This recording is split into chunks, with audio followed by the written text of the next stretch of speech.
Ya está. Ahora sí. Gracias. Entonces, dos partes decíamos de los ecosistemas, ¿no? El biotopo y la biocenosis o comunidad. En el biotopo tenemos todos los componentes, digamos, físicos, no vivos, abióticos, entonces, abióticos, como por ejemplo el suelo, el agua, el aire, la temperatura, el pH, la humedad, ¿no? La salinidad, entre otros. Y dentro de la biocenosis, más bien tenemos lo que corresponde a los componentes bióticos, es decir, los seres vivos. Llámese plantas, llámese animales y por supuesto también todo lo que son los microorganismos. Cuando hablamos de ecosistema tenemos que hacer la diferenciación entonces con términos que se suelen confundir, como son los términos de hábitat y medio ambiente.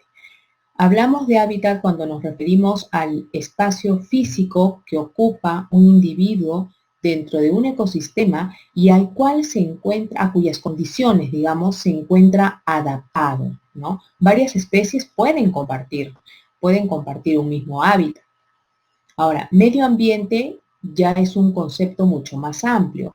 Hábitat sería un concepto muy reducido, ¿no? Y medio ambiente ya es un concepto mucho más amplio, porque ahí estamos hablando no solamente de los componentes vivos, no solamente de los componentes físicos, sino inclusive todo lo que son los factores sociales y culturales que van a influir en el desarrollo del individuo, ¿no? Condiciona ese desarrollo. Bien, acá tenemos para estudiar lo que son los niveles de organización de los seres vivos en un ecosistema. Ustedes recordarán que cuando se habla en biología de lo que son los niveles de estudio de los seres vivos, partimos pues desde el nivel de átomo, ¿no? O elemental, luego pasamos al nivel de moléculas, luego pasamos al nivel de asociaciones supramoleculares, células, tejidos, órganos, ¿no es cierto? ¿Se acuerdan todos esos niveles? Pero aquí desde el punto de vista de la ecología, partimos de un punto más alto, ¿no es cierto? Partimos del nivel de organismo, que se refiere a cada uno de los individuos dentro de una especie que se desarrolla dentro de un ecosistema. Luego tenemos el nivel de grupo, que como dice su nombre, está constituido por un conjunto de individuos de una especie que conviven con la finalidad de protegerse y de reproducirse, es decir, grupos, ¿no? Forman grupo. Luego tenemos el nivel de población, que está conformado entonces por los varios grupos de una especie que tienen la capacidad de reproducirse entonces entre sí, porque son de la misma especie, y entre ellos vamos a ver que obran lo que son las relaciones intraespecíficas, ya sea de sociedades, familias o colonias. Y luego tenemos el nivel de comunidad, donde estamos hablando de la interacción de diferentes tipos de poblaciones, es decir, de poblaciones de diferentes especies, ¿no? Donde de todas maneras el desarrollo de una se ve afectado por otras, se ve influenciado por otras. Aquí vamos a hablar de lo que son las relaciones interespecíficas que van a desarrollarse entre ellos. Por supuesto, aquí no pueden reproducirse entre las diferentes especies, ¿no? Lo que sí vemos a nivel de población. Vamos con la siguiente. Veamos entonces los diferentes tipos de relaciones tróficas que podemos encontrar en los seres vivos que componen un ecosistema. Tenemos el nivel de competencia, ¿no? Aquí vemos que en la competencia la aptitud de un individuo o de una especie se ve disminuida o afectada por la presencia de otra. Generalmente, en este tipo de interrelación, lo que vemos es que hay un factor limitante, ya sea la alimentación, ya sea el territorio, ya sea el agua, para poder movilizarse hacia otras tierras, básicamente eso. Podemos encontrar también que algunas especies desarrollan ciertas herramientas para justamente poder superar a la otra especie con la que compite como por ejemplo los hongos sobre las bacterias, ¿no? Que sintetizan antibióticos. En esta gráfica ustedes pueden ver búfalos y cebras que están compitiendo, en este caso por las vías de paso, ¿no? Pero también compiten por la alimentación, la hierba. Otro nivel es el nivel de depredación. Otro tipo de interrelación, entonces, es el de depredación, donde vemos que una especie depreda, caza, mata a otra porque ésta le sirve como alimento. A pesar de lo que podemos ver, la especie depredada, el efecto sobre la especie depredada tiene un lado positivo por cuanto sus poblaciones van a ser reguladas, eliminándose aquellos individuos que son menos aptos o que están enfermos. Mantiene el control de poblaciones. Aquí tenemos otro tipo de interrelación, el comensalismo, donde una especie se ve beneficiada y la otra ni se beneficia ni se perjudica, ¿no? Como el caso aquí de la ballena yubarta y las lapas. Las lapas están encontrando sobre la ballena un lugar seguro, tienen el plancton a su disposición y a la ballena esto no le ayuda ni le perjudica.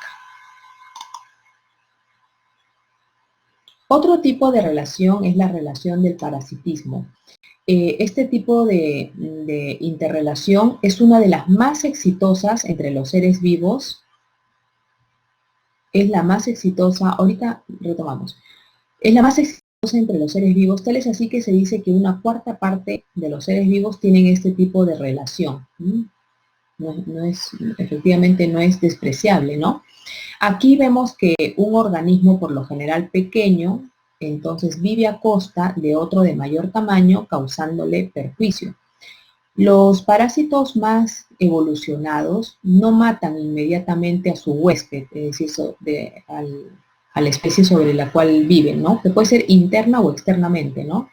Pueden ser parásitos internos o parásitos externos, sino que más bien la tratan de mantener viva el mayor tiempo posible para poder aprovecharla al máximo. Generalmente entonces los parásitos son de menor tamaño y el huésped más grandecitos. Como pueden ver, aquí tenemos por ejemplo un parásito que está viviendo en el interior intestinal de otro, como son las tenias. Otro tipo de relación parásita son la de los virus, ya sea, depende de qué tipo de virus es, ¿no? Si es un virus de plantas, pues con las plantas; si es un virus de animales, con los animales. También es una relación de dependencia, ¿no? Porque lo necesita el huésped para sobrevivir. A ver, me decían un ratito, la primera que mencionamos era la competencia, ¿sí? La competencia. Estaban preguntando por ahí. Luego tenemos el mutualismo. En el mutualismo las dos especies se ven beneficiadas al interactuar, pero hay dos tipos. De nada. Hay dos tipos. Tenemos lo que es la simbiosis y tenemos lo que es la cooperación. En la cooperación señalamos que la relación, si los individuos se separan, sobreviven. En cambio, en la simbiosis sí es una relación obligada para la sobrevivencia, porque si dejan de coexistir, entonces ninguno va a poder sobrevivir, ¿no? Aquí tenemos, por ejemplo, las aves pico de buey que viven en la superficie de acá del rinoceronte, alimentándose de los ácaros y otros parásitos. Entonces ellas obtienen alimento y el rinoceronte un proceso de desparasitación. Excelente, ¿no? Y por acá vemos otro tipo también de relación de mutualismo entre hongos y vegetales. Acá creo que tengo otras más. Acá, por ejemplo, tenemos una relación aquí simbiótica a la derecha. La manita. Simbiótica. Estas estructuras que parecen como frijolitos, en realidad son nódulos y en su interior encontramos a la bacteria Rhizobium. Estas bacterias generan los compuestos nitrogenados necesarios para que esta planta se desarrolle adecuadamente y, o sea, benefician a la planta, y por otro lado, la planta le proporciona nutrientes. Así que los dos están ahí coexistiendo muy felices porque los dos se benefician. Aquí a la izquierda tenemos otro tipo de relación de este tipo, las micorrizas, que es una relación entre hongos y plantas, ¿no? Donde ambos se benefician. Estos son hongos macroscópicos que están viendo y la parte de abajo son las donde ya se están conectando, ¿no? Hablemos también un poquito al respecto de los biomas. ¿Qué son los biomas? Son extensiones de territorios más o menos densas que tienen la particularidad de mantener una fauna, una flora y un clima prácticamente constante en toda su extensión, ¿no? Son grandes áreas de extensión de superficie, ¿no? Dentro de estos tenemos, por ejemplo, aquí la selva. A ver, no sé si puedo ampliar. ¿Dónde está? Vamos a ampliar un poquito. Vamos a... se pierde, ¿no? A ver.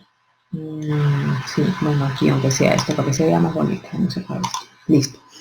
Tenemos dentro de los biomas lo que corresponde a la selva, también conocida como jungla o bosque lluvioso tropical, por nosotros bien conocido porque nosotros tenemos una parte de nuestro territorio con estas características, ¿no? ¿Qué tipo de biomas tenemos en nuestro país? Se caracteriza por ser zonas con alta precipitación, con grandes precipitaciones fluviales, hay bastantes lluvias, una gran diversidad biológica, bastante vegetación, y la vegetación particularmente es frondosa, ¿no? De hojas grandes, exuberantes. Luego tenemos también el desierto, aquí abajito, el desierto que tiene todo lo contrario, ¿no? Las características contrarias, más bien son zonas donde no hay muchas precipitaciones, generalmente se le conoce como que no tiene mucha fauna y flora. Sin embargo, hay que decir que dependiendo, porque en realidad sí se ha visto que sí tienen una buena cantidad de fauna, pero suelen ser animales pequeños y que generalmente salen por la noche para justamente tratar de mantener la humedad.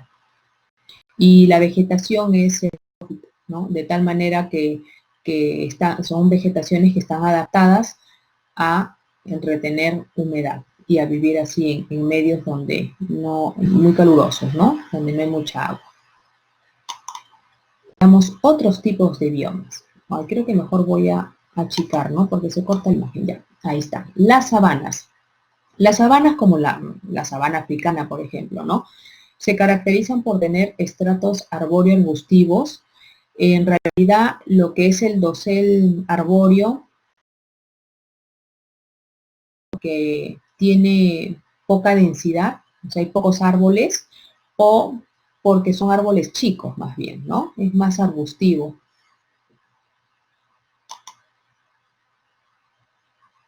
Después tenemos los bosques caducifolios. Estos bosques se caracterizan por tener árboles del tipo justamente que se denominan así, caducifolios, que son árboles que pierden todas sus hojas una vez al año. Esto consecuencia de su tipo de clima, que pasan por inviernos muy fríos, pero vuelven a poblarse en las etapas calurosas, ¿no? Son inviernos fríos y secos, pero en las etapas calurosas vuelven a recuperar sus hojas. Típicos árboles de estos bosques caducifolios son los robles, los olmos, los arces y las hayas.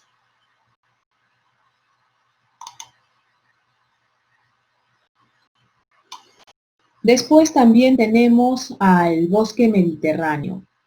Se caracterizan por tener alta cantidad de árboles, por eso que la denominación de bosques, y matorrales. Y son típicos de lugares donde hay clima mediterráneo, es decir, un clima con inviernos templados y veranos secos, y otoños y primaveras variadas, pero que tienen precipitaciones pluviales, ¿no? Por ejemplo, en las zonas de España, de Italia, ¿no? Podemos ver. Además que aquí esta vegetación también está adaptada a incendios forestales.